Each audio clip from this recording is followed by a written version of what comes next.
En esta semana hemos estado meditando en la pasión, muerte y resurrección de nuestro Señor Jesucristo, de todo lo que Él hizo acá en la tierra, de todas sus obras, sus milagros. Lo más importante es la muerte y resurrección, ¿sí? Porque sin eso no nos hubiera salvado, no nos hubiera redimido y tampoco se hubiera constituido en el único mediador entre Dios y los hombres, como dice en primera de Timoteo. Hay un solo Dios y un solo mediador entre Dios y los hombres, que es Jesucristo hombre, dice, el cual se dio en rescate a sí mismo por todos y de lo cual se dio testimonio a su debido tiempo. Y el día de hoy vamos a meditar en el triple ministerio que realizó nuestro Señor Jesucristo, y que en el Antiguo Testamento hubo agentes que desarrollaron ese ministerio.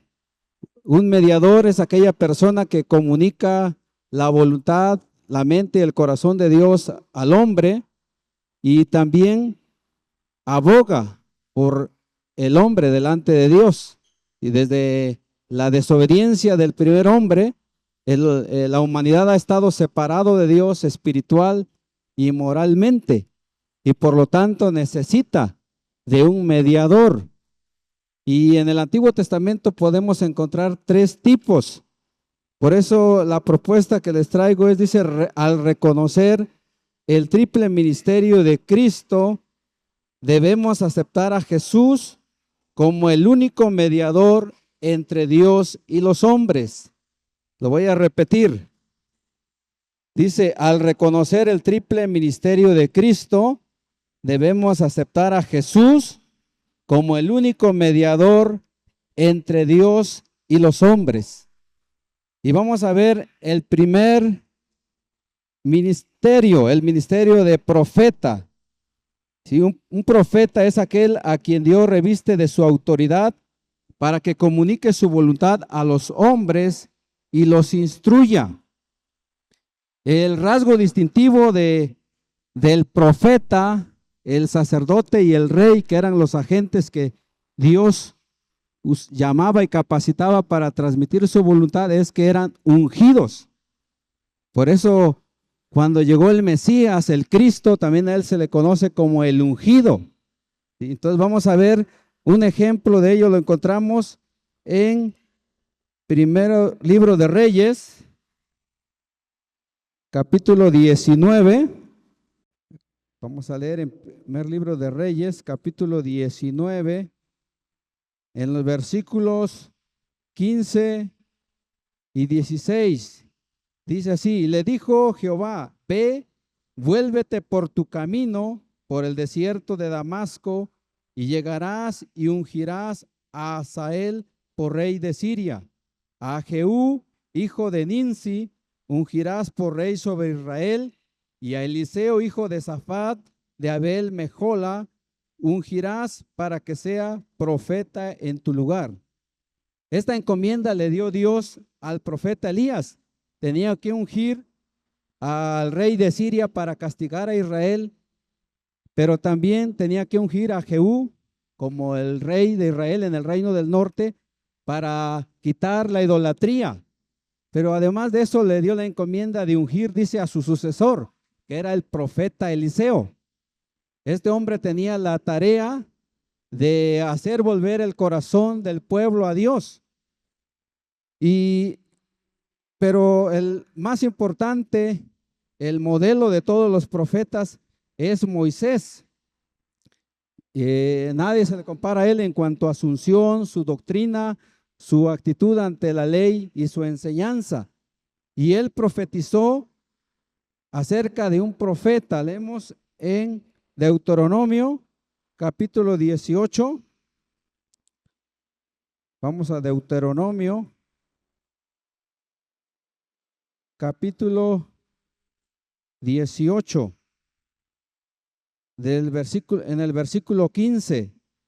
Dice así, profeta de en medio de ti, de tus hermanos, como yo, te levantará Jehová tu Dios. A él oiréis. Aquí Moisés está profetizando que se iba a levantar un profeta y no sería de la cadena ordinaria de los profetas, sino era un profeta especial y que a él deberían de escuchar. Y desde aquel tiempo les estaba diciendo Dios, no acudan a los adivinos, a los agoreros, a los espiritistas o a los que ejercen la magia para saber acerca de su destino, acerca de su futuro. Les está prohibiendo terminantemente Dios al pueblo de Israel y les dice, deben de escuchar mi palabra, deben de escuchar mi ley, deben de escuchar las enseñanzas que les doy a través de mi siervo Moisés. Pero lo más importante es que voy a levantar un profeta, ¿sí? Y a él deben de escuchar. Y esto se cumple, vemos, esto fue prometido en el Antiguo Testamento, pero se cumple en la iglesia primitiva en el Nuevo Testamento. Leemos en Hechos, el libro de los Hechos, capítulo 3, versículos 22 al 26.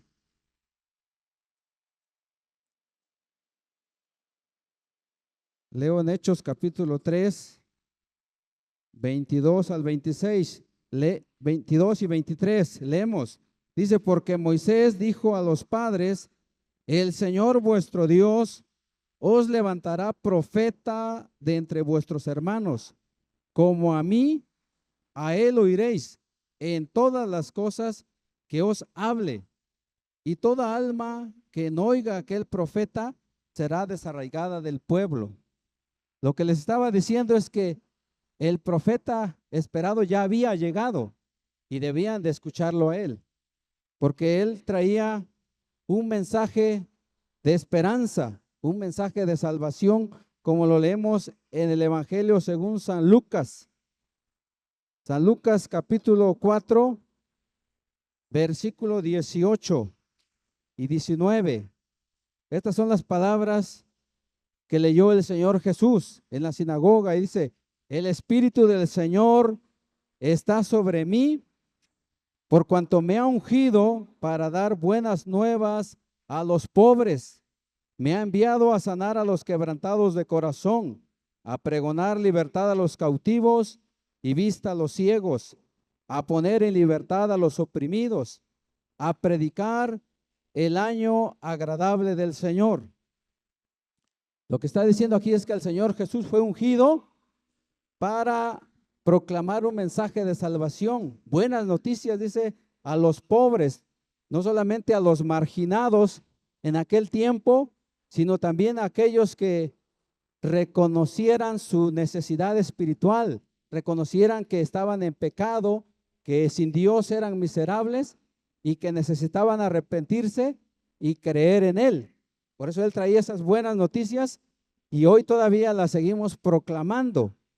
Y nosotros debemos de seguir escuchando las palabras de Jesús, porque dijo Pedro cuando algunos le estaban siguiendo y no les gustó mucho después de que él hizo el milagro de la alimentación de los 5,000, algunos le estaban siguiendo todavía, pero Jesús les decía, ustedes me están buscando porque les suplí una necesidad.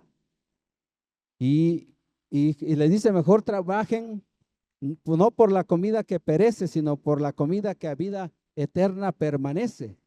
Entonces algunos de los que los estaban buscando en aquel tiempo no les pareció eso y se empezaron a ir. Y Jesús le dice a sus discípulos en aquel entonces, ustedes también se quieren ir. Y Pedro le dice, Señor, ¿a quién iremos? Si solamente tú eres el Cristo, el Hijo del Dios viviente, el que tiene palabras de vida eterna. Amén. Entonces nosotros debemos de seguir con esa actitud humillada delante de Dios, creyendo en su palabra, meditándola y creyendo que aquí en su palabra está escrito todo lo que necesitamos saber en nuestra vida presente y en la vida venidera. Amén. Gloria a Dios. Entonces vamos a ver el siguiente ministerio. El que les acabé de compartir es el ministerio de profeta. Cristo es el profeta por excelencia. Ahora veamos el ministerio de sacerdote.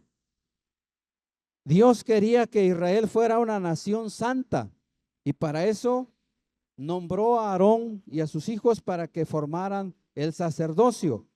Dentro de las funciones que tenía es que debían de servir como mediadores entre el pueblo y Dios, interceder por el pueblo y expiar el pecado mediante el sacrificio y de esta manera reconciliar al pueblo con Dios. También usaban vestiduras como la túnica blanca que representa que debían llevar una vida limpia y santa. Pero el sumo sacerdote tenía vestiduras especiales. Leemos en Éxodo capítulo 29.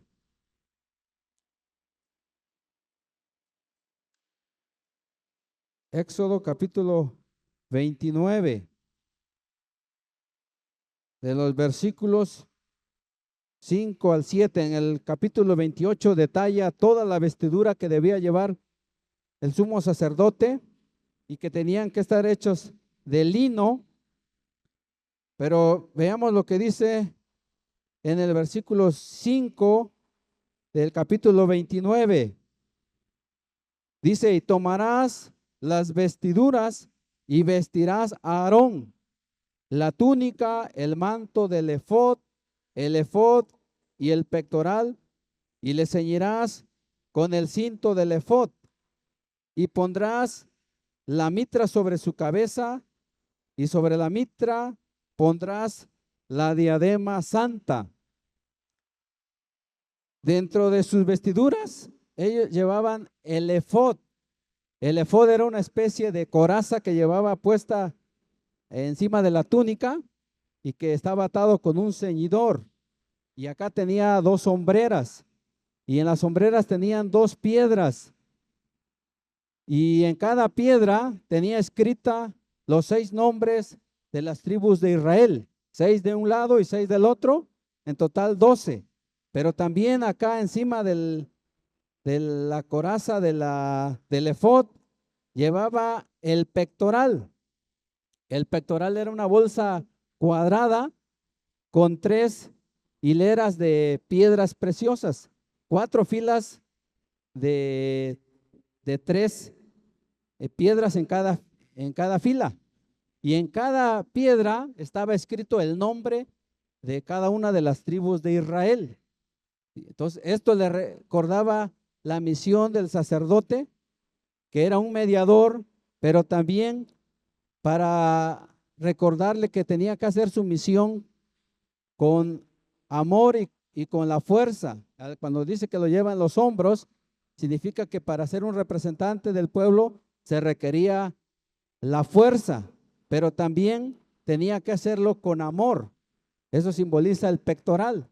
El efod que iba en las sombreras simboliza la fuerza, y el pectoral que llevaba adelante simboliza el amor que necesitaba para ejercer su ministerio, el sumo sacerdote. Y también dice en el versículo 7 del capítulo 29, dice, luego tomarás el aceite de la unción y lo derramarás sobre su cabeza y le ungirás. Eso es lo que tenía que hacer Moisés a Aarón, el sumo sacerdote. Tenía que tomar abundante aceite y derramarlo desde su cabeza. Y de ahí dice en el Salmo 133 que ese óleo, ese aceite se derramaba en toda su barba y descendía hasta el borde de sus vestiduras. Entonces estaba siendo ungido, preparado, consagrado al ministerio de sumo sacerdote. También esto representa que nuestro Señor Jesucristo recibió el ungimiento del Espíritu Santo sin medida. Y también vemos una función especial que hacía el sumo sacerdote en el día de la expiación. Eso aparece descrito en Levítico capítulo 16.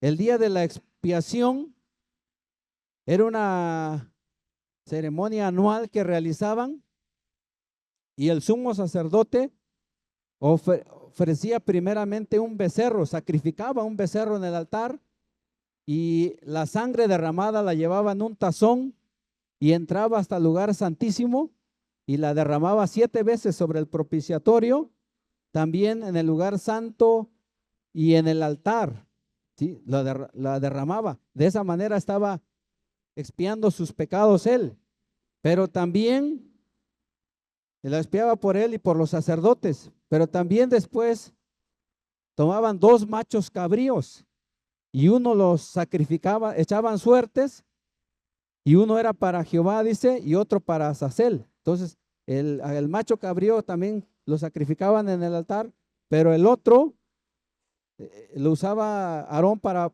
poner su mano sobre el macho cabrío y confesaba todos los pecados del pueblo de Israel y después era llevado al desierto. Y vemos que Jesucristo en Hebreos nos dice que Él es nuestro sumo, nuestro verdadero, nuestro gran sumo sacerdote. Acompáñenme a leer en Hebreos capítulo 9. Hebreos capítulo 9, versículos 11 y 12. Dice, pero estando ya presente Cristo, sumo sacerdote de los bienes venideros, por el más amplio y más perfecto tabernáculo, no hecho de manos, es decir, no de esta creación, y no por sangre de machos cabríos ni de becerros, sino por su propia sangre, entró una vez para siempre en el lugar santísimo, habiendo obtenido eterna redención. Entonces, cuando vino Cristo, Él ya no tuvo que hacer sacrificios como lo hacía el sumo sacerdote, como lo hacía Aarón. Él no sacrificó un becerro ni un macho cabrío, sino Él derramó su propia sangre. Él fue la ofrenda y de esa manera nos compró, nos redimió, dice, para siempre. Amén. Pero también dice en Hebreos capítulo 7, atrasito, capítulo 7, versículos 22 al 25. Dice, por tanto, Jesús es hecho fiador de un mejor pacto, y los otros sacerdotes llegaron a ser muchos, debido a que por la muerte no podían continuar. Mas este, por cuanto permanece para siempre, tiene un sacerdocio inmutable, por lo cual puede también salvar perpetuamente a los que por él se acercan a Dios, viviendo siempre para interceder por ellos. El sacerdocio levítico fue un sistema temporal, pero Jesús vino de una orden superior. Él dice que era sacerdote según el orden de Melquisedec. Por eso dice que él tiene un sacerdocio inmutable que no cambia. Él siempre está a la diestra de Dios intercediendo por todos los creyentes. Entonces él está intercediendo por nosotros hoy en día. Y entonces, ¿por qué debemos aceptar a Jesús como el único mediador? Porque no hay otro sacrificio más, ni las representaciones que hacen en el Vía Crucis, en la Semana Santa que acabamos de pasar, ni las penitencias que realicen algunos que dicen creer en Dios, ni en un país que escuché que dice que hacen la autoflagelación, y nada de eso nos hace más aceptables delante de Dios, porque ya fue presentado el sacrificio perfecto, el mejor sacrificio, el sacrificio de Jesús, con el cual Él nos abrió un camino nuevo y vivo hasta la presencia de Dios. Amén. Gloria a Dios. Entonces vamos a ver ahora el tercer ministerio. Ya vimos 2, el ministerio de profeta que se cumple en Jesucristo, el verdadero profeta, y también vimos el ministerio de sacerdote, ¿sí? Él es el el gran sumo sacerdote. Y vamos a ver ahora el ministerio de rey. Acompáñenme en Primera de Samuel, capítulo 16. Recordemos que el pueblo de Israel era gobernado por jueces, pero ellos decían, queremos un rey como las demás naciones. Y el último juez que estaba gobernando sobre ellos era Samuel. Y Dios le dice a Samuel, hazle caso al pueblo, porque no te han desechado a ti, sino a mí me han desechado. Es decir, Dios, Jehová era el verdadero rey del pueblo de Israel. Y entonces él unge primero a Saúl, pero como él fue orgulloso, se rebeló contra el mandamiento de Dios, pues Dios lo desechó. Y entonces Samuel estaba lamentando, pero Dios igual le dice, no, ya no estés triste por Saúl. ¿Sí? Y lo envía. Vamos a ver en Primera de Samuel, capítulo 16, versículo 11 al 13. Dice así, entonces dijo Samuel a Isaí, ¿son estos todos tus hijos? Y él respondió, queda aún el menor que apacienta las ovejas. Y dijo Samuel a Isaí, envía por él, porque no nos sentaremos a la mesa hasta que él venga aquí. Envió pues por él y le hizo entrar, y era rubio, hermoso de ojos y de buen parecer. Entonces Jehová dijo, levántate y úngelo, porque este es. Y Samuel tomó el cuerno del aceite y lo ungió en medio de sus hermanos. Y desde aquel día en adelante el Espíritu de Jehová vino sobre David. Samuel también estaba guiando por la apariencia.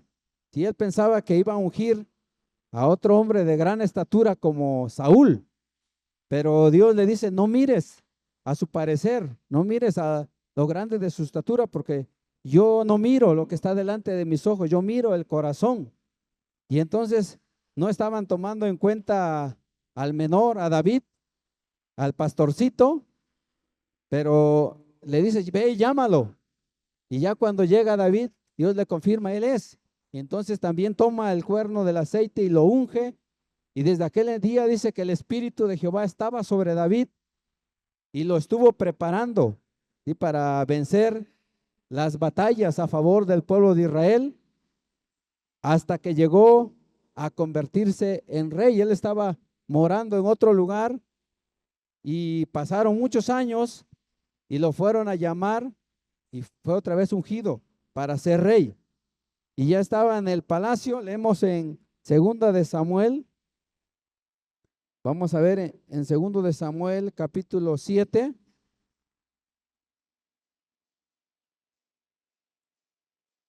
Segundo de Samuel, capítulo 7.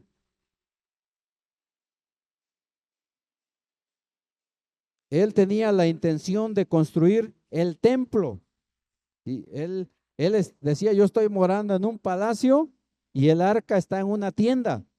Entonces él tenía el proyecto de construir el templo para que ahí estuviera el arca y ofrecieran un mejor culto a Dios. Y Natán, el profeta Natán, lo anima y le dice, está bien, pero durante la noche Dios le habla al profeta Natán y le dice que la construcción del templo tenía que ser pospuesta, y le da otra bendición. Le dice en el versículo 13, Segunda de Samuel 7, 13 y 16, dice, él edificará, bueno, vamos a leer desde el 12, dice, y cuando tus días sean cumplidos y duermas con tus padres, yo levantaré después de ti a uno de tu linaje, el cual procederá de tus entrañas, y afirmaré su reino.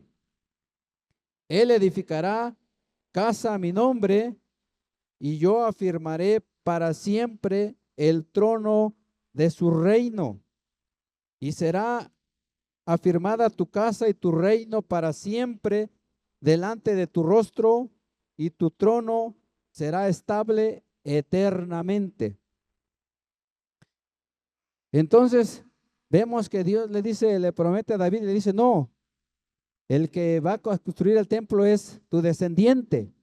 Esto lo hizo el rey Salomón, y él fue el que construyó el templo. Y de ahí vino su nieto, y las demás generaciones estaban en el trono de David, estaban como rey, hasta que gobernó el último rey de Judá. Pero le hace una promesa más, le dice que su reino iba a ser de manera eterna, ¿sí? Y esto también se cumple en el Mesías, en Cristo. Y por eso David agradece a Dios y le adora. Vemos el cumplimiento en el Evangelio según San Lucas, capítulo 1. Lucas en el Nuevo Testamento. Lucas, capítulo 1.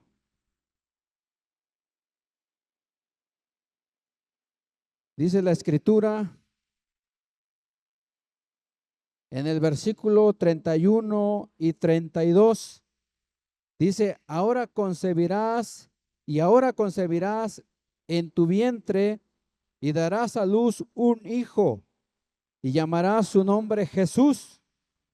Este será grande y será llamado Hijo del Altísimo, y el Señor Dios le dará el trono de David, su padre, y reinará sobre la casa de Jacob para siempre, y su reino no tendrá fin.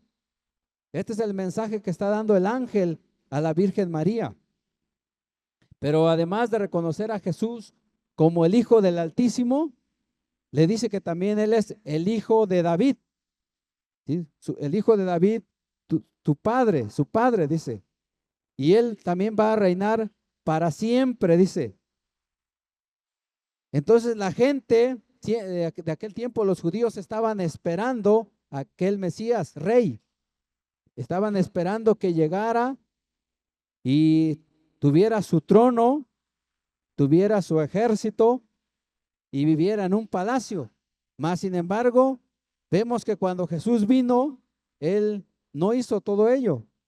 ¿Sí? Él no estuvo en un palacio, no era como lo esperaban, un Mesías conquistador que los iba a defender de Roma, ¿sí? Entonces, en su primera venida vino Cristo, pero Él vino a establecer su reino en el corazón de aquellos que creyeran en Él, ¿sí? Dice, a los suyos vino, pero los suyos no le recibieron, mas a los que le recibieron les dio el poder, la potestad de ser hechos hijos de Dios. Entonces, Él en su primera venida vino a establecer su reino, pero no de manera visible, sino un reino espiritual en el corazón de aquellos que creemos en Jesús, ¿sí? Él vino y estableció ese reino, amén. Entonces, Él mismo dijo cuando estaba ante Pilato, le dijo Pilato, ¿tú eres rey?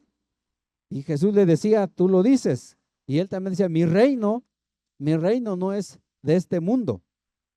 Pero veamos también lo que dice en Hechos capítulo 29. Hechos capítulo 2, perdón. Hechos 2, versículos 29 y 30. Hechos 2, 29 y 30. Dice, varones, hermanos, se os puede decir libremente del patriarca David, que murió y fue sepultado, y su sepulcro está con nosotros hasta el día de hoy. Pero siendo profeta y sabiendo que con juramento Dios le había jurado que de su descendencia, en cuanto a la carne, levantaría al Cristo para que se sentase en su trono, viéndolo antes, habló de la resurrección de Cristo, que su alma no fue dejada en el Hades, ni su carne vio corrupción. A este Jesús resucitó Dios, de lo cual todos nosotros somos testigos. Entonces aquí está confirmándolo. El apóstol Pedro está predicando y él lo confirmó. Y está hablando acerca de la profecía que dijo David, que Cristo no iba a estar sepultado para siempre, sino que iba a resucitar y por lo tanto iba a heredar el trono de David, su padre. Y esto también veremos que él vendrá a reinar, tendrá un cumplimiento en el futuro en Apocalipsis capítulo 19. Ahorita Jesús está a la diestra de Dios Padre y ahí está reinando en el cielo. Pero habrá un día en que él va a volver. Apocalipsis capítulo 19, versículos 11 al 16. Dice así: entonces vi el cielo abierto y he aquí un caballo blanco, y el que lo montaba se llamaba Fiel y Verdadero, y con justicia juzga y pelea. Sus ojos eran como llama de fuego, y había en su cabeza muchas diademas. Y tenía un nombre escrito que ninguno conocía, sino él mismo. Estaba vestido de una ropa teñida en sangre, y su nombre es el Verbo de Dios. Y los ejércitos celestiales, vestidos de lino finísimo, blanco y limpio, le seguían en caballos blancos. De su boca sale una espada aguda para herir con ella a las naciones, y él la regirá con vara de hierro. Y él pisa el lagar del vino del furor y de la ira del Dios Todopoderoso. Y en su vestidura y en su muslo tiene escrito este nombre: Rey de Reyes y Señor de Señores. Entonces aquí está profetizado que él va a venir a gobernar sobre las naciones. Aquí lo podemos leer cuando ocurrirá esto en el capítulo 20, versículo 4. Dice: y vi tronos y se sentaron sobre ellos los que recibieron facultad de juzgar, y vi las almas de los decapitados por causa del testimonio de Jesús y por la palabra de Dios, los que no habían adorado a la bestia ni a su imagen, y que no recibieron la marca en sus frentes ni en sus manos, y vivieron y reinaron con Cristo 1000 años. Entonces, Cristo va a venir a traer un reinado de justicia y de paz durante el tiempo del milenio.